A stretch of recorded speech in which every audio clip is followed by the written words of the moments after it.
नमस्कार। आइए कुछ पल के लिए मेरे साथ बैठिए। अपनी सांसों को धीमा होने दीजिए और अपने मन को बिल्कुल शांत। आज मैं आपको एक कहानी सुनाऊंगा। एक पहाड़ी की, उसमें छिपी एक मूर्ति की और एक ऐसे देव की जिन्हें दुनिया तिरुपति बालाजी के नाम से जानती है। देखिए, ये कहानी सिर्फ पत्थर और सोने से बने एक मंदिर की नहीं है। नहीं, ये कहानी है प्रेम की, विरह की पीड़ा की और उस दिव्य धैर्य की जो युगों तक, सदियों तक प्रतीक्षा कर सकता है। तो चलिए इस यात्रा पर निकलते हैं। तो ये कहानी शुरू कहाँ से होती है? इसकी शुरुआत होती है देवलोक से, जहां एक छोटी सी जिज्ञासा ने एक बहुत बड़ा सवाल खड़ा कर दिया। त्रिदेवों में, यानी ब्रह्मा, विष्णु और महेश में सबसे महान कौन है? और इसी सच को जानने के लिए एक परीक्षा रखी गई। इस मुश्किल परीक्षा की जिम्मेदारी मिली महान ऋषि भृगु को, जो अपने तेज के साथ साथ अपने क्रोध के लिए भी जाने जाते थे। वो सबसे पहले पहुंचे सृष्टिकर्ता ब्रह्मा के पास। पर ब्रह्मा जी तो सृष्टि की रचना में इतने मग्न थे कि उन्होंने ऋषि की तरफ देखा तक नहीं। अपमान सा महसूस करके ऋषि कैलाश पर भगवान शिव के पास गए, जो अपनी गहरी समाधि में लीन थे। वहां भी उन्हें कोई मान नहीं मिला। बार बार इस तरह नजरअंदाज किए जाने से ऋषि का सब्र टूट गया और उनका क्रोध आग की तरह धधकने लगा। आखिर में भृगु ऋषि वैकुंठ पहुंचे। वहां उन्होंने भगवान विष्णु को शेषनाग पर बहुत शांति से आराम करते देखा। पता है, इस शांत दृश्य को देखकर ऋषि का गुस्सा और भड़क गया, और तब क्रोध की उस आंधी में उन्होंने कुछ ऐसा कर दिया जिसकी कोई कल्पना भी नहीं कर सकता। उन्होंने आगे बढ़कर बिना सोचे समझे सीधे भगवान विष्णु के वक्ष पर, उनके सीने पर लात मार दी, ठीक उसी पवित्र जगह पर जिसे देवी महालक्ष्मी अपना घर मानती हैं। एक पल को तो जैसे पूरा ब्रह्मांड ही थम गया। सब चुप। क्या अब प्रलय आएगा?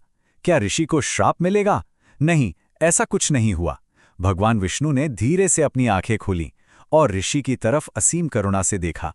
वो उठे, ऋषि के पैर को अपने हाथों में लिया और उसे धीरे धीरे दबाते हुए बोले, हे महर्षि, मुझे क्षमा करें। मेरा सीना तो वज्र जैसा कठोर है।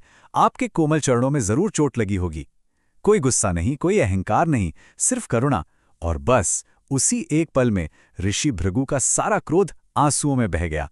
वो समझ गए, सच्ची महानता ताकत दिखाने में नहीं, बल्कि इतनी विनम्रता में है। ऋषि भृगु तो क्षमा मांगकर चले गए, पर कोई और भी था जिसका दिल इस अपमान से टूट चुका था। वो थी देवी महालक्ष्मी। उनके लिए यह सिर्फ उनके पति का अपमान नहीं था, ये उनके अपने घर का, उनके अपने अस्तित्व का अपमान था। उनका निवास स्थान अपवित्र कर दिया गया था। बहुत गहरे दुख और पीड़ा के साथ उन्होंने वैकुंठ छोड़ने का फैसला किया और पृथ्वी पर तपस्या करने चली गईं। और उनके जाते ही वैकुंठ की सारी चमक, सारा ऐश्वर्य जैसे कहीं खो गया। स्वर्ग भी सूना हो गया। अब ये कहानी स्वर्ग के उस सूनेपन से उतरकर धरती की हरी भरी वादियों में आती है, जहां दो बिछड़े हुए दिव्य प्रेमी एक नए रूप में फिर से मिलने वाले थे। अपनी प्रिय लक्ष्मी के बिना भगवान विष्णु का मन वैकुंठ में कैसे लगता? वो भी पृथ्वी पर आ गए, पर एक राजा या देवता बनकर नहीं, बल्कि श्रीनिवास नाम के एक साधारण युवक बनकर। और दक्षिण भारत की शेषाचल पहाड़ियों पर एक बांबी को ही अपना घर बना लिया। दूसरी तरफ देवी लक्ष्मी एक तालाब में खिले 1000 पंखुड़ियों वाले कमल के फूल में एक छोटी सी बच्ची के रूप में मिलीं। वहां के राजा आकाश राज की कोई संतान नहीं थी। उन्होंने उस बच्ची को अपनी बेटी बना लिया, और क्योंकि वो पद्म यानी कमल में मिली थी, उनका नाम रखा गया पद्मावती। कई साल बीत गए। फिर एक दिन एक जंगली हाथी का पीछा करते करते श्रीनिवास राजा के शाही बगीचे में पहुंच गए, और वहां अपनी सहेलियों के साथ खेलती हुई राजकुमारी पद्मावती पर उनकी नजर पड़ी। बस उस एक पल में जैसे समय रुक गया, जन्मों का बिछोह खत्म हुआ। श्रीनिवास ने अपनी शाश्वत संगनी को पहचान लिया, और पद्मावती को भी उस वनवासी युवक में एक गहरा अपनापन महसूस हुआ, जैसे कोई पुरानी भूली हुई याद ताजा हो गई हो। दोनों के दिलों में प्रेम जागा और विवाह का प्रस्ताव रखा गया। राजा आकाश राज तो मान गए, पर एक राजकुमारी का विवाह एक साधारण वनवासी से कैसे हो? और यहीं से कहानी में एक बहुत जरूरी मोड़ आता है, पृथ्वी पर एक दिव्य विवाह की तैयारियों का। देखिए, श्रीनिवास अपनी पद्मावती से विवाह तो करना चाहते थे, पर पूरे मान सम्मान के साथ। लेकिन उनके पास दुनियावी धन दौलत तो थी नहीं। इसलिए वो धन के देवता कुबेर के पास पहुंचे और उनसे विवाह के भव्य आयोजन के लिए कर्ज मांगा। उन्होंने वचन दिया, मैं ये ऋण कलयुग के अंत तक चुकाता रहूंगा।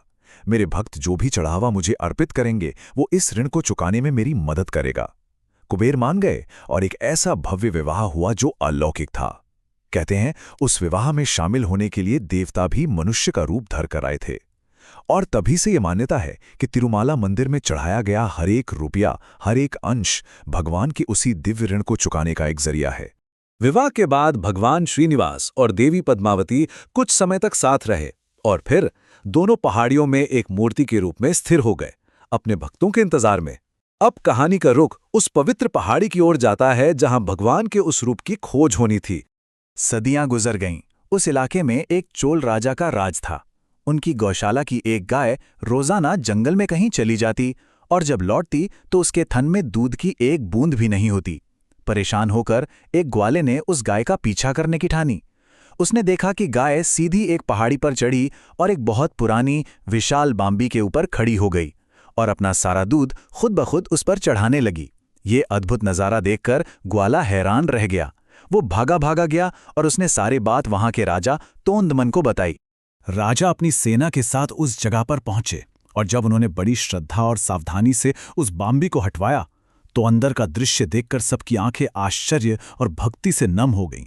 धरती के अंदर भगवान वेंकटेश्वर की एक तेजस्वी शांत मूर्ति विराजमान थी। ये किसी कारीगर की बनाई हुई नहीं थी, ये स्वयंभू थी, यानी जो स्वयं प्रकट हुई हो। ऐसा लग रहा था मानो भगवान न जाने कब से अपने भक्तों के उन्हें ढूंढने का इंतजार कर रहे थे। राजा तोंदमन उसी पल समझ गए कि ये कोई मामूली पहाड़ी नहीं, ये तो धरती पर साक्षात वैकुंठ है। उन्होंने उसी वक्त उस स्वयंभू मूर्ति के चारों ओर एक छोटा सा मंदिर बनाने का प्रण लिया ताकि भगवान की पूजा अर्चना शुरू हो सके। और वो जो एक छोटे से मंदिर के रूप में शुरू हुआ था वो धीरे धीरे आस्था का एक महासागर बन गया। आने वाली पीढ़ियों के राजाओं ने, बड़े बड़े साम्राज्यों ने, चाहे वो चोल हों, पांडे हों या विजयनगर साम्राज्य, सबने इस मंदिर को और भव्य बनाने में अपना योगदान दिया। सोने और जमीन का दान किया गया, नए नए मंडप बने, ऊंचे ऊंचे गोपुरम बने और भजनों से गूंजते गलियारे बनाए गए। लेकिन इतनी भव्यता के बीच उस सबसे अंदर के गर्भगृह में भगवान की वही शांत स्वयंभू मूर्ति आज भी वैसी ही है जो साधारण सी बांबी के नीचे मिली थी। लेकिन ये भव्य कहानी सिर्फ इतिहास, सोने या पत्थरों की नहीं है। ये कहानी जुड़ती है हर उस भक्त की अपनी निजी आध्यात्मिक यात्रा से जो इन 7 पहाड़ियों को चढ़कर आता है। कभी सोचा है कि लोग इतने दूर दूर से यहाँ क्यों आते हैं? घंटों तक लंबी लंबी लाइनों में क्यों खड़े रहते हैं, बस कुछ पलों के दर्शन के लिए? इसका जवाब उस यात्रा में ही है। पहाड़ी पर चढ़ते हुए हर एक कदम के साथ इंसान अपने अहंकार का, अपनी चिंताओं का थोड़ा थोड़ा बोझ पीछे छोड़ता जाता है और जब तक वो गर्भगृह के सामने पहुंचता है वो इंसान वो नहीं रहता जिसने यात्रा शुरू की थी। भगवान के सामने ना कोई अमीर है, ना कोई गरीब, ना कोई बड़ा है, ना कोई छोटा, बस एक आत्मा होती है जो असीम करुणा के एक सागर के सामने खड़ी होती है।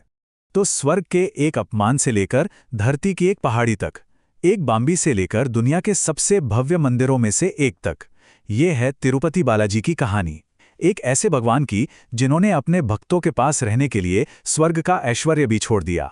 भगवान वेंकटेश्वर की कृपा हम सब पर बनी रहे। वो हमारे रास्ते की मुश्किलों को दूर करें, हमारे कामों में हमारा मार्गदर्शन करें और हमारे जीवन को एक शांत शक्ति और अटूट शांति से भर दें। अगर इस कहानी ने आपके मन को शांति दी है तो ऐसी ही और भी रोचक कहानियों और तथ्यों के लिए हमारे YouTube चैनल को सब्सक्राइब करें।